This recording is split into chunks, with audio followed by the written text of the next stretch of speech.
tarunungkan sidro urang jino hudip lam kaya kok susah. Urang hudip gatin tapi bahagia. Ya. Kiban bahagia urang jino. Na sidro raja kok kaya ke sidro raja. Na sidro raja kok kaya. Tibang kaya rajanya kok berapa kaya. Iganya na yaitu kerajaan, na rumah, na nyu, na jis. Tapi bak sabahuro tinggal ke gedung, na rumah, rumah, kahawa ke kerangkang, ke berangkang ke rumah. Tapi kali na rangkang, kahawa ke sanggu, na bak tring tiba je rangkang ada dai ku angin ku mangan. Pada kali nyansang hawa ke kukulam bu, na kulam sabo, ya mangan geduk-duk sang wewe aki, ka buat kulam. Bak tak bawa bak kaya dia mau gedu bak kaya nyan. Lewat dah sirau dengan tin dengan purmo keng-keng juga jaro maman ming mana bangkot ganteng adik ikut tari. Ya aku beres ju dua ya jak. Tadi dengar aku, ya Allah. Uji kok katin bahagia keng-keng ilung kakaya je ke raja lem hantong pernah lum kem dengan purmo tak bawa. Pekon. Gundang di sirau abu. Gundang abu purmo. Tok abu assalamualaikum raja. Waalaikumsalam. Abu nyo na pertanyaan, je tayang je pudak. Mana abu? Nyo.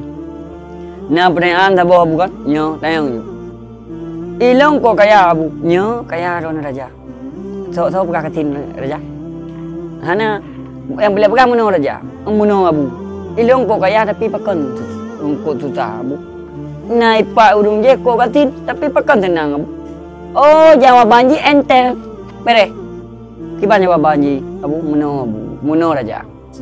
Jadi bopeng luang blok tulis raja aku lanjut. Kak cok ju nyan. Nyan cok ju iaitu peng waktu nyan tulis raja. Yuk ni baru dengar sini. Assalamualaikum. Ya abu kan. Waalaikumsalam. Nyompak raja. So ate kerjanya gue pindah peng 20 ribu raja li abu nyan tinggal 180. Yang raja mana waktu. Gue buka le dengar sini kiriman raja 200. Masa tu peng 180. Oh hanju nyo ka kecok le abunya kejap raja. Assalamualaikum raja. Waalaikumsalam. Nyo le yang pelok dak. Nyo. Tapi raja kan putar tepi. Peng 200 nyo. Tapi dengan 280. Oh ya abu je deh. Nya hanju nan. Ya oi dia Assalamualaikum raja. Waalaikumsalam abu nu deh.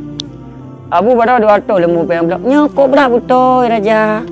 Mam bakal 180. Nyang kunyan raja baron hoilung pakon ilung kaya tapi susah pakon iji katin tapi senang ha? Nyo kena jawab apa peng long pinapeng 20 nyan kong kakaya aja kena peng nyo wate semenjak iji bunuh kalau menapeng nyan kon hana pikiran je hana ada kena peng 200 lombok 20 hana tu ya kena susah nyo berarti jawaban ji raja tanyo haji kaya pejuk kasih kan.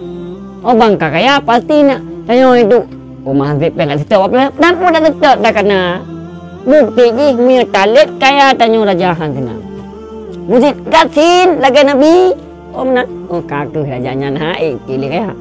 Sama dengan contoh yaitu pedoman hanjut kaya tat. Menyukaya ulun menungsa. Fikir kena hanti fikir gede. Sebab ulun kau sederhana. Kiban yang kagak bi Allah yang kagak.